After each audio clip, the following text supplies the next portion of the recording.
বিরল খনিজ নিয়ে যুক্তরাষ্ট্র চীন দ্বন্দ্ব তা পাওয়ার সম্ভাবনা দেখা দিয়েছে বাংলাদেশে। আর সে কারণেই বাংলাদেশকে নিয়ে শুরু হয়েছে চীন যুক্তরাষ্ট্র সহ উন্নয়নশীল দেশের টানাটানি। এমনিতেই ভূ অবস্থানগত অবস্থানের কারণে বাংলাদেশ এখন সমস্ত শক্তির কেন্দ্রে, তাই মাথা খারাপ হয়ে যাচ্ছে প্রতিবেশী ভারতের। এখন বিশ্ব রাজনীতির পাশাপাশি প্রাকৃতিক সম্পদের কারণে বাংলাদেশের কাছে পাত্তাই পাচ্ছে না ভারত।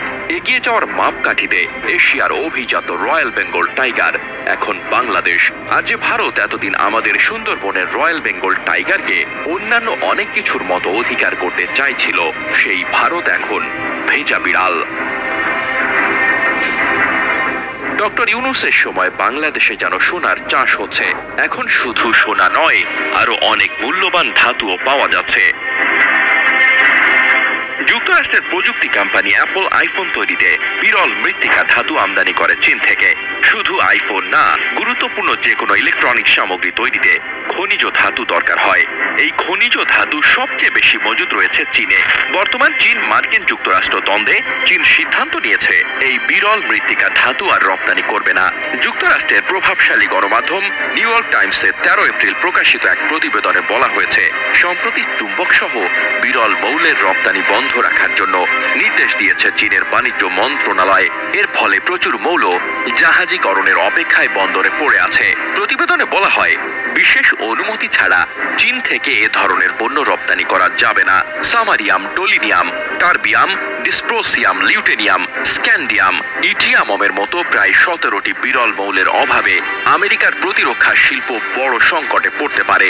আর এই বিশ্ব সংকটের সমাধান আছে শুধু বাংলাদেশে।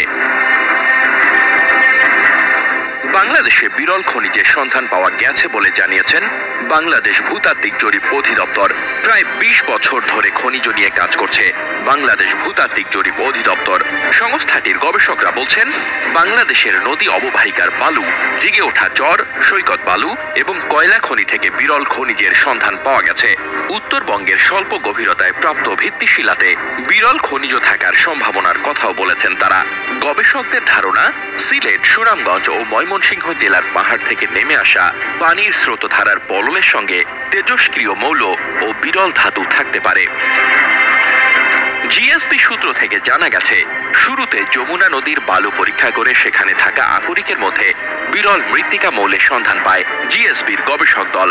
জিএসবির অর্থনৈতিক ভূতত্ত্ব বিভাগের পরিচালক মোহাম্মদ আলী আকবর জানান, 2016 সালে যমুনা নদীর বালুতে আমরা ভারী আকরিকের সঙ্গে উল্লেখযোগ্য পরিমাণে বিরল মৃত্তিকা মৌল পেয়েছি। এর সঙ্গে কিছু মাত্রায় লিথিয়াম, ইউরেনিয়াম এবং থোরিয়ামও পেয়েছি। শুধু তাই নয়, দেশের প্রায় সব কটি নদীতে এগুলো পাওয়ার সম্ভাবনা রয়েছে।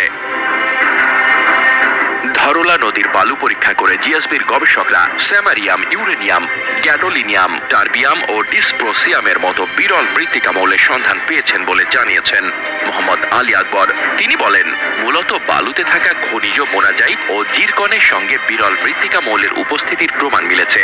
প্রতি কেজি বালুতে 60 থেকে 176 মিলিগ্রাম এসব মৌলের উপস্থিতি পেয়েছেন তারা।